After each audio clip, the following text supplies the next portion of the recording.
Match किस तरह से जा रहा है। न्यूजीलैंड और साउथ अफ्रीका आमने सामने है, लेकिन साउथ अफ्रीका ने क्या कारकर्दगी दिखाई है, क्या कमाल बल्लेबाजी की है और अभी इस वक्त बॉलिंग कर रहे हैं। न्यूजीलैंड के लिए एक बड़ा इम्तिहान है, लेकिन न्यूजीलैंड के पास एक विनिंग बैकग्राउंड इस वक्त है, क्योंकि पाकिस्तान को हराने के बाद शायद एक मोराल भी बूस्ट अप होगा, शायद कंडीशंस इतनी डिफिकल्ट नहीं लग रही होंगी। तो देखना यह है कि किस तरह से न्यूजीलैंड क्या स्कोर को चेस कर पाता है या नहीं कर पाता है, क्या आज का मैच जीत पाता है या हार जाएगा। इस हवाले से डिस्कशन का सिलसिला जारी करते हैं। और एक अफसोसनाक बात है कि पाकिस्तान कज़ाफ़ी स्टेडियम जो कि अब नया बना है 2025 में, उसका पहला मैच हार गया, जो कि निस्बतन देखा जाए तो 250 तक तो उम्मीद थी कि पाकिस्तान चेज़ कर लेगा, लेकिन जब रन्स ऊपर इतने ज़्यादा बन गए, 300 क्रॉस कर गए, तो फिर उसके बाद हम भी डाउटफुल हो गए थे। मगर अफसोस की बात यह है कि हम कुछ भी नहीं कर पाए। तो इस हवाले से डिस्कशन का बाकायदा आगाज़ करते हैं। मेरे साथ मौजूद हैं आप सबकी जान, क्रिकेट की शान, हाफिज़ इमरान। अस्सलाम वालेकुम हाफिज़ साहब, कैसे हैं आप? अस्सलाम वालेकुम मेरा बहुत शुक्रिया, आपका बहुत शुक्रिया। हाफिज़ साहब, आपने तो पाकिस्तान की जर्सी से मिलता जुलता रंग पहना हुआ है आज, थोड़ा सा ना ज़रा उसको बेहतर कर लें तो फिर, क्योंकि वो जिस है मतलब चलें, अब क्या खैर जर्सी पे बात करनी है। हाफिज़ साहब, एक बड़ी अफसोसनाक बात ये कि पाकिस्तान अपना मैच हार गया। पहली बार नहीं हारता है, लेकिन उम्मीद थी कि जीत जाएगा। नया एक स्टेडियम बना, क्राउड बहुत ज़्यादा था, पूरा हाउसफुल था, और देखा जाए तो फ़खर जमान के अलावा कोई ऐसा बल्लेबाज नहीं था जो शायद जान मार कर या जारहाना अंदाज में बल्लेबाजी करता हुआ नजर आता। फ़खर जमान आउट हुए, उसके बाद क्राउड बाहर जाना शुरू हो गया, मतलब लोगों की तवज्जो सिर्फ फ़खर जमान पर थी। क्या ऐसा हो गया कि हम मैच हार गए? काफ़ी सारी चीज़ें हैं, जहाँ पे आपने बात ख़त्म की है वहीं से शुरू करते हैं कि लोगों की तवज्जो सारी की सारी फ़खर पर थी, और जब वो आउट हुए तो क्राउड जाना शुरू हो गया। जब आप, ऐसा नहीं है कि इस टीम में कोई और खिलाड़ी नहीं है जिसके ऊपर नज़र ना हो। नारे लगते हैं बाबर के क्राउड में, और आउट होने पर फ़खर के जाना शुरू हो गए लोग। वो इसकी वजह यह है क्योंकि और कोई परफॉर्म नहीं कर पा रहा था। फ़खर एक अकलौती उम्मीद उस वक्त नज़र आ रहे थे कि जब दूसरे एंड से विकेटें गिरती चली जा रही हैं, बाबर भी आउट हो रहे हैं, रिजवान भी आउट हो रहे हैं, आउट हो रहे हैं, सारे आउट होते चले जा रहे हैं, तो फिर जो बचता है वो बचते हैं फ़खर जमान। और वो जिस अंदाज में खेल रहे थे उनको सपोर्ट की ज़रूरत थी दूसरे एंड से। अगर इनिंग्स कोई पार्टनरशिप उनकी लगती तो मैच का नतीजा मुख्तलिफ हो सकता था।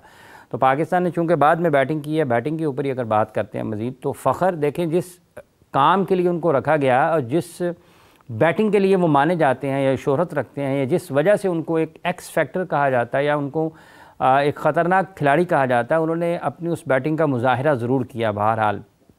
और ये पाकिस्तान के लिए खुश आइंद है आने वाले मैचेस में भी और चैम्पियंस ट्रॉफ़ी के लिए भी। लेकिन फ़खर से ये तवक्को करना कि वो हर मैच में ऐसा खेलेंगे, ऐसा मुश्किल होता है, क्योंकि उनके खेलने का अंदाज़ ज़रा खुला है। वो स्ट्रोक्स खेलते हैं, हर वक्त शॉट्स खेलते रहते हैं, वो बाउंड्रीज़ के साथ रन्स निकालते हैं। तो जो स्ट्रोक प्लेयर होते हैं उनके लिए वो हाई रिस्क क्रिकेट खेलते हैं, तो उनके आउट होने के इम्कानात निस्बतन ज़्यादा होते हैं।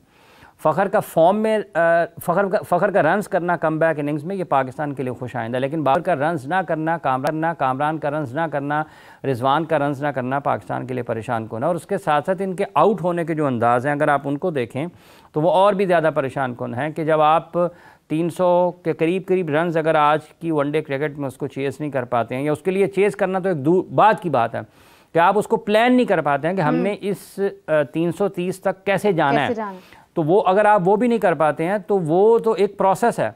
वो ये नहीं है कि अगर आपने आज गलत किया तो कल आप उसको कर लेंगे। तो ये पाकिस्तान के लिए और भी ज़्यादा परेशान कौन है कि आप वन डाउन बैट्समैन जो आए हैं वो न जाने कैसे, किस हिकमत अमली के साथ या किस सोच के साथ बैटिंग कर रहे हैं। गुज़िश्ता 3, 4, 5 मैचेस में अगर आप उनको देखते हैं तो उनके आउट होने का अंदाज़ आपको लगेगा। इवन टेस्ट मैचेस में भी वो ऐसे आउट होते हैं। कामरान गुलाम, यही सूरत हाल रिजवान की रही है कि वो भी रन्स नहीं कर पाए हैं पाकिस्तान के लिए।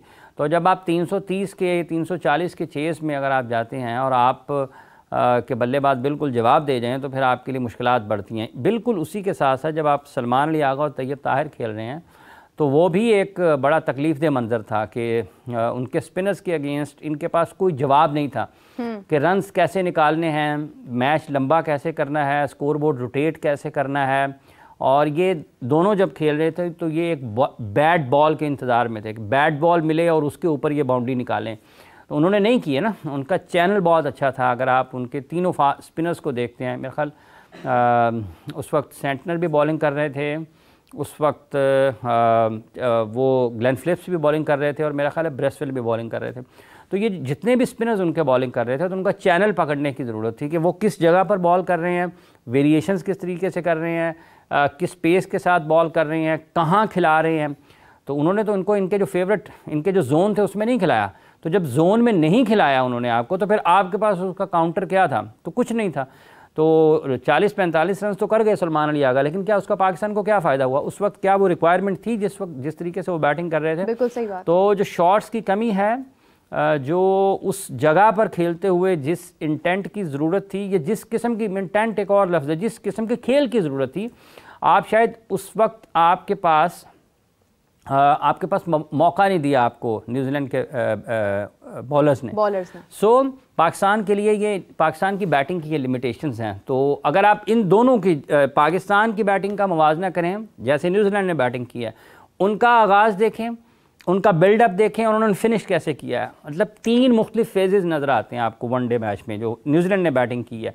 पहले स्टेबिलिटी की तरफ गए, पार्टनरशिप बिल्ड की केन विलियमसन और डैरल मिचेल ने स्पेशली, ठीक है। उसके बाद फिर जब मार्क चैपमैन आते हैं, ग्लेन फिलिप्स आते हैं, तो ग्लेन फिलिप्स कहाँ से शुरू हुए, फिनिश कैसे किया, लास्ट 5 ओवर्स में उन्होंने कैसे रन्स किए।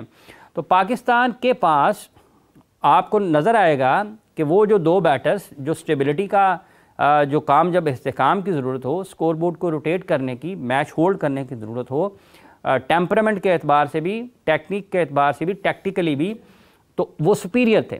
उन्होंने होल्ड किया, मैच लंबा किया, 50 ओवर तक लेके गए, मुख्तलिफ फेजेज़ में उन्होंने उस मैच को डिज़ाइन किया और फिर उसको जाके उन्होंने आगे जाकर रन्स भी ऑन बोर्ड किए।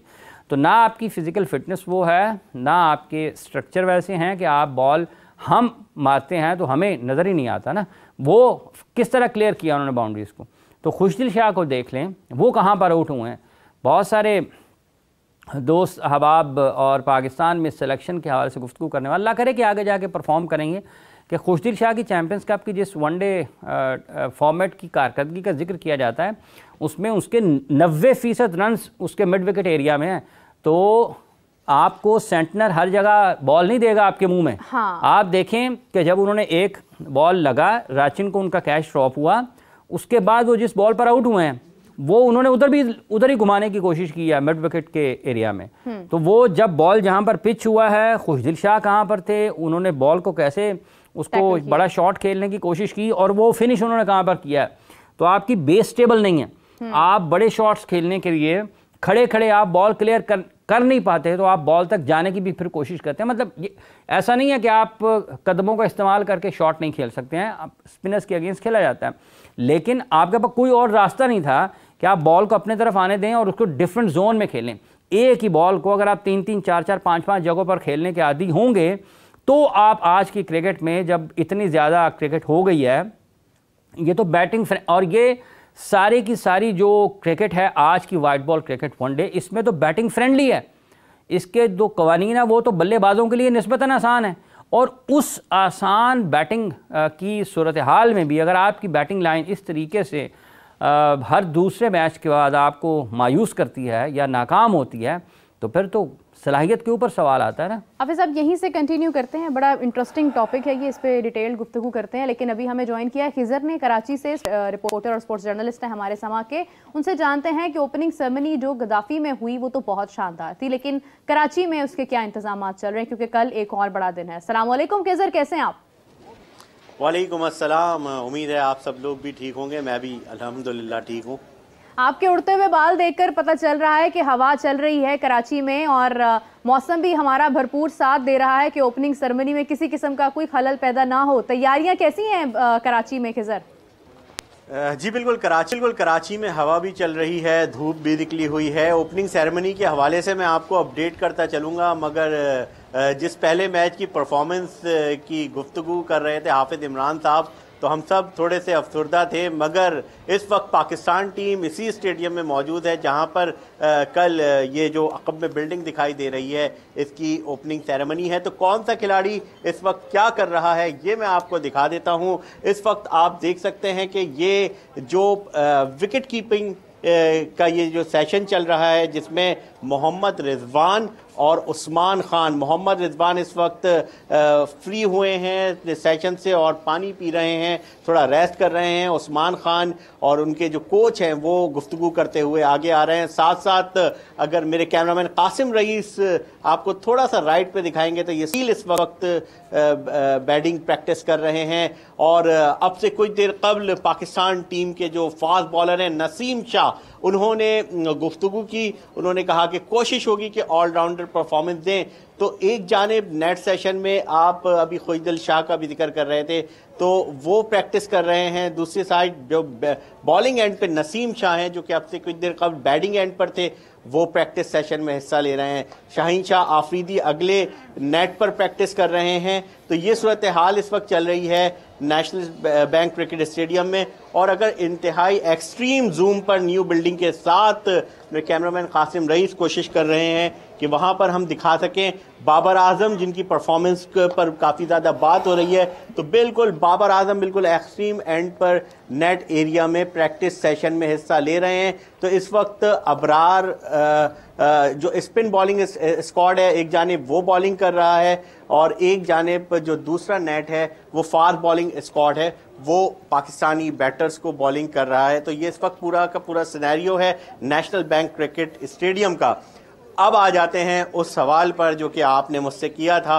तो पाकिस्तान टीम यहाँ पर जो जनूबी अफ्रीका के खिलाफ 12 तारीख को मैच होना है, उसकी भरपूर तैयारियों में लगी हुई है। नेशनल बैंक क्रिकेट स्टेडियम में इस वक्त जो पीसीबी की इंतज़ामिया है वो हतमी शक्ल दे रही है जो इफ्तिताही तकरीब होनी है इस बिल्डिंग की, और ये फैंसी लाइट्स लगा दी गई हैं और यहाँ पर रात गए डिजिटल स्क्रीन्स भी ऑन हो जाती हैं, जो फ्लड लाइट्स हैं वो भी ऑन हो जाती हैं, और इसी तरह जो फ्लड लाइट्स के साथ इजाफी 26 लाइट्स लगाई गई हैं वो भी यहाँ पर मौजूद हैं। और जो प्रैक्टिस एरिया की बात कर रहा था, न सिर्फ ट्राई नेशन बल्कि चैंपियंस ट्रॉफी के लिए 25 पिचेस तैयार की गई हैं पूरे स्टेडियम में, जिसमें 2 सीमेंट विकेट पिचेस भी हैं जो कि प्रैक्टिस में खिलाड़ियों को हेल्प आउट करेंगी। तो इस वक्त सिनेरियो ये है कि एक जानिब पाकिस्तान टीम 12 तारीख को होने वाले मैच की तैयारी कर रही है, तो दूसरी जानिब जो पूरी की पूरी इंतज़ामिया है वो तैयारी कर रही है कि किस तरह से जो इफ्तिताही तकरीब है उसको ज़बरदस्त रंगारंग बनाया जाए, जिसमें मुख्तलिफ गुलकार भी परफॉर्म करेंगे। और इस मकाम पर ये जो पिच है बिल्कुल इसके साथ बनेगा।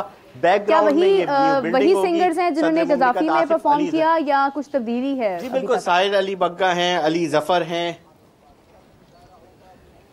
जी वही नाम है जो कि जिन्होंने वहाँ पे परफॉर्म किया था। साहिर अली बग्गा हैं, अली जफ़र हैं और जो दीगर गुलकार हैं वो यहाँ पर आ रहे हैं और परफॉर्मेंस में हिस्सा लेंगे। असल ये है कि फ्री एंट्री है शनाख्ती कार्ड के साथ, और जिन मज़दूरों ने ख़ास तौर पर इस पूरी रेनोवेशन में अपना एक किरदार अदा किया है उनके लिए एक लंच का भी एहतमाम किया गया है। मैं आपको बताता चलूँ कि इस पूरे ग्राउंड में न सिर्फ नेशनल बैंक क्रिकेट स्टेडियम में फ्लड लाइट्स लगाई गई हैं, बल्कि जो कज़ाफ़ी स्टेडियम की जो पुरानी लाइट्स थी वो नेशनल बैंक का जो नेशनल स्टेडियम का जो प्रैक्टिस एरिया है वहाँ पर लगा दी गई हैं।